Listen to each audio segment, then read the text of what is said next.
Hey, what up, guys? I'm here again with another review. This time, as you've seen the thumbnail, is the Odyssey. I seen the Odyssey yesterday. It's about a 2-hour, 52 minutes, almost 3-hour movie. So normally, as you'll know, I will review the movie right after I got out of the theater. But I went with my girlfriend and my best friend, my daughter. We all went to go see it. And I didn't do a review. Wanted to take it in and really just think about it, because Christopher Nolan is one of my favorite directors. I've seen almost all his movies. I think about just two. I haven't seen The Prestige and Memento. I haven't seen those two, which I will see those. But all his other movies I've seen, from Dunkirk, from Oppenheimer, from Tenet, from Interstellar. So I've seen a lot of his movies, and of course I had to see the Odyssey. The Odyssey was packed. Everything that I wanted to pick from, it was taken. It was sold out. IMAX, Dolby. Because as you know, I live in a brand new city. I moved, and I live in a bigger city with so many theaters, with Cinemark, Regal, AMC, Alamo, all that. And a lot of the theaters, majority was taken. I was able to get into Regal. That's my third favorite theater. Got good seats. It was nice. And what I want to say is, this is not one of his best top movies. This is a really, really, really good movie. To me, really well directed. And this movie has so many names with, you have Matt Damon, Anne Hathaway, Charlize Theron, Tom Holland, Zendaya, Lupita. You have so many big name actors in this movie, which of course they're gonna want to be in this movie because it is Christopher Nolan. Christopher Nolan is up here. Some of his movies have been the best, but normally you're gonna leave here with liking his movies. You will leave here as not feeling that you wasted your money. So the Odyssey, a lot of people read the book. People read the book in high school. I kind of know a little bit about it from, I didn't really read it from TV shows or cartoons or things like that kind of took influence from the Odyssey. There's a lot of controversy with this, with Lupita playing, I forgot her name, but playing another person, which Lupita's character is really not that involved in the movie, so it's really like here and there, so that doesn't make a big deal. We have another character, I forgot her name, when she transitions from a woman to a man. Now that's who he is. Now I forgot her name, I apologize, but that wasn't a big deal. So a lot of people complaining about it. This movie is not, it's pointless. So this movie is 2 hours and 52 minutes long, and I can say that it's a really good movie, where the action is good, the story is good. And one reason I wanted to do this, because I just got out of church, where from what I took from this movie, and I think a lot of people would take it differently, as Matt Damon's character Odysseus, he had to go and fight Troy, and he tricked him, things like that. Then instead of going home, he took another route, and I felt like it's also, as I thought about it, kind of arrogant way the Odyssey was, where he, to me, kind of felt like he could do, not do no wrong, but he felt like he knows what's right all the time. He felt like he knows almost everything. He has the judgment of, I know what to do. I done this. I have an idea. I have a plan. Nobody can beat me, best me. To me, it's almost kind of arrogant in a kind of way. And instead of just, after leaving Troy, instead of just going back home, he wants to take a different route and see other things, which, that's kind of also, to me, is arrogant. You could just went home. Your men fought this. A lot of men died and things like this.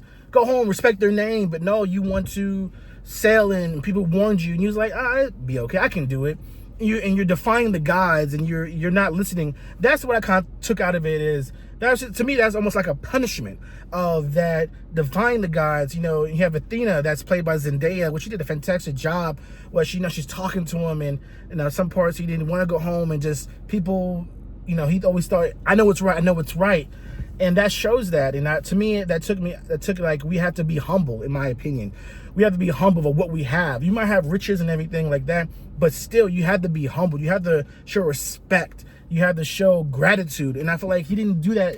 He missed that point, and he had those punishments, and he saw things that happened, and he tried to turn, and it's a lot of that in this movie, and I enjoyed it. The pacing in this movie, I thought was done very well. I mean, to me, it didn't slow down really. To me, it didn't slow down. It kept its trajectory. You know, like the first part of the movie kind of starts out slow, but it's a built up in this movie. It built it up in this movie to get you to the second act to really see it, then the final act. I think at the end, it really he killed it. You know, you had the first act of him, you know, because he was gone for 20 plus years. You know, so he didn't see his son grow up. You know, and Tom Holland's playing Odyssey's son, and where he has to be there because he has suitors, and the suitors there want to marry Athena. Marry Odysseus' wife, played by Anne Hathaway. Where, you know, he's gone for so long, he needs a king and everything. And Tom Holland, people say Tom was whining. I don't think he was whining. He's a son that, you know, even though he never saw his dad, he don't remember his dad's face. You know, remember him. He still want to be loyal because, you know, he knows his dad is coming back, having that belief. And I think Matt Damon did a fantastic job. Matt Damon, my opinion, he killed it. Every time he's on screen, I think he gave it. And this one scene, as we know, as the sirens and everything, and if you hear the sirens, it compels you to go to them, and of course you die. And there's one scene where Matt Damon, he tells his crewmen they got to put their earwax in their ears so they won't hear it, because if you hear the sirens, you go crazy and you jump in the water and you die. We all know that. They put earwax in ears, but he's like, tie me up, because he wants to hear it, and he wants to hear it. And he hears the sirens, and you just see him just wailing, smiling, crying, because it's supposed to be you hear what you want to hear. You hear the true things you want to hear, good, bad, everything. You want to hear everything, things that you want to hear, that thing that you want deeply in your soul. That's what he hears. And Matt Damon's expressions when he's on that ship, it compels you. You see him crying and yelling and weeping. That Matt Damon killed it, you know, in his feature. I think that's one of the best scenes in that movie, of him just having that transition and seeing that just want to just jump in the water. And I think he did a fantastic job. There's not a lot of fight scenes. It's not blood or gore in this movie. You hear people get stabbed and cut, things like that. But I mean, that's not what I'm looking for. I'm looking for a good story. I think it was really good. It's like I said, it's not one of his best, but it's a good movie, and it brings you in. It's a long movie, so you got to be invested in this movie. And another person that killed it was Anne Hathaway. She's not in every single scene, but when she speaks, you listen to her. And just, there's one scene she was just going off and she was just weeping. It was her and Tom Holland talking together, and it was just compelling. She's a fantastic actor. In my opinion, I would have her be nominated for Best Supporting Actress. Matt Damon, Best Actor. Tom Holland, I don't know if he would be Best Supporting Actor, but I wouldn't be surprised, because my thing, he did a good job. He wasn't horrible. He did a fantastic job. There's really nobody else in the top billing besides you have John Leguizamo. He killed it. Every time he was on the screen, he was emotional. So this movie is going to have a lot of nominations. The outfits were beautiful, and the acting, of course, was superb. The directing, like I said, I don't think it was one of Nolan's best directing movies. I like Dunkirk. You know, I like Oppenheimer as well. My top movie is Interstellar, then also the Dark Knight trilogy, Batman trilogies. I think the cinematography was beautiful. Everything was so beautiful. The CGI, it was fine. You know, you had the Cyclops in there, where how he depicted the Cyclops. I think that was fantastic. The editing could be, to me, it's hit and miss in the editing. It was kind of choppy at some points, but to me, that's nitpicking. You know, my thing is, did I enjoy the movie? Yes. Would I go see this movie again? Yes. Would I go see this movie in IMAX for a big, more spectacle? I didn't see it in IMAX. Yes. So those things is, all those boxes checked. It's a good movie. It's a fantastic, to me, it's a really, I won't say fantastic. I'm still thinking about it. I need to go see it again, but it's a good movie. I enjoyed it. I think people hold Christopher Nolan at a high standards, because he throw out bangers at the bangers at the bangers. So you had this high standard, and some people might feel like it didn't get that high because they expect more out of him, which that's understandable. And some people that read the Odyssey and want to see this, I think you will enjoy it. It's his interpretation of this of this. This is not no historical anything like that. This is, it was written, and I feel like it could be interpreted on how you want it to be, you know, and I enjoy that. You know, all this race and stuff like that. Stop it. This is not history. This is mythology. This is fiction.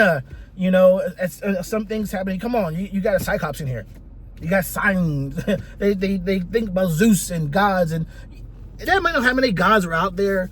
Gods that people that worship back in the day was so many. But I enjoyed this movie. This is a good Nolan movie. To me, it's just almost as good as Oppenheimer. Oppenheimer was good. I didn't watch Oppenheimer good, but Oppenheimer, where it's a slow-paced movie where you have to take your time, you have to really pay attention and listen. It's kind of historical, of course, movie making the atom bomb and everything. So, good movie. So I think Nolan, he dips his toes in different type of movies. And I think this is good. I would love him. You know, he did Batman. He did all that. He did his hero movie the way he wanted to do it, because he's more of a grounded director. I would love to see him do comedy. If I don't think he has done comedy. If I'm wrong, tell me. But I haven't seen it. But I think Nolan would do comedy. I think it'll be those comedies that you really have to pay attention and makes you think. Horror. I think Christopher Nolan would do good in horror. You know, horror, really that mind game horror that makes you think. I think he'd do good in that. I would love to see Christopher Nolan expand it. But also, a lot of people say that his brother is a good writer and Christopher Nolan is okay. I would love to see Christopher Nolan and his brother come back together and his brother write and him direct. I would love for them to come back, because right now Christopher Nolan's brother he's doing the Fallout show on Amazon, which I like it. Some people don't. I like it. But I hope he comes back with his brother one day and they'll do something together, because they always kill it. You know, Odyssey is a good movie. To me, it's a balanced movie with good directing, of course, decent writing. You know, I felt, when I think about it, I wasn't feeling that it needed really more of anything. Really more of, you know, maybe better editing and maybe the music. I don't know. Sometimes it was loud, but I liked it because it was deep and it was just, you know, poignant. You know, and I enjoyed this movie. This movie, it's a good movie, and I would say it's rewatchable. I give the Odyssey a B+. I give the Odyssey a 4.5 out of 5. I like it. This is a good movie. Not one of his top 5 movies, but they're up there. And this is a movie I will go see again, because I just like the spectacle of it. I just like the meaning of the heart of it. You know, being humble, understanding of other people, respecting the gods, not giving up, not, you know, keep believing in something and knowing that you gotta do what's right, do what you're supposed to, respect people, you know, respect others, give unto others. This, to me, is a lot of meaning in this movie. You know, I just got a church. It makes me think about it, remind me of that. But this is a good movie that I think everybody should go see. You know, even though if you're not a Christopher Nolan fan, I think this type of director, you need to go see it. If you like the Odyssey, you read the books in high school, things like that, go see it. I don't think this is for, you know, my daughter went, she's kind of like, So I think this is probably from people's older, like 16, 17 and older. My daughter's 14, so she was like, So she wasn't really all, you know, into it. But the Odyssey, I enjoyed it. Odyssey is a good movie. The hate that it was getting, you know, at the time it was being casting and coming out, people thinking Nolan woke and blah blah blah, all this stuff. I enjoyed it. I liked this movie. It didn't distract me, but every actor killed it. Jon Bernthal, he had a small scene, but when he spoke, it was good. Nothing distracted me. Nothing pulled me out of this movie. It didn't. This is a good movie. You know, I think this is going to be one of the top movies of this year. But side note, there was a trailer that came out with it's based on the Rocky movie of Sylvester Stallone when he made his first movie. He wrote it and all that. Go see that trailer. But that's another movie. But this was my anticipated movie of the year, and I enjoyed it. My next movie is going to be Spider-Man. It comes out the week after, not this week, the week next, after next. I can't wait. That's going to be, I'm getting those tickets soon. But I enjoyed it. Odyssey, go see it. I liked it. It was fun. It had meaning. It had heart. It had things that you want to go see. It's not, to me, it's slow picking up, but after that, you go right into it. And I will go see this again hopefully this week in IMAX. I want to see it in the best theater that the best theater I can. So have you seen the Odyssey, directed by Christopher Nolan? It has Zendaya and Matt Damon and Hathaway, Charlize Theron, Jon Bernthal, Tom Holland, everything. What did you thought about it? Did you like it? Did you not like it? Tell me about it. Leave a comment below. But make sure you like, subscribe, and share this, guys. But till the next review, I'll talk to you later. Peace.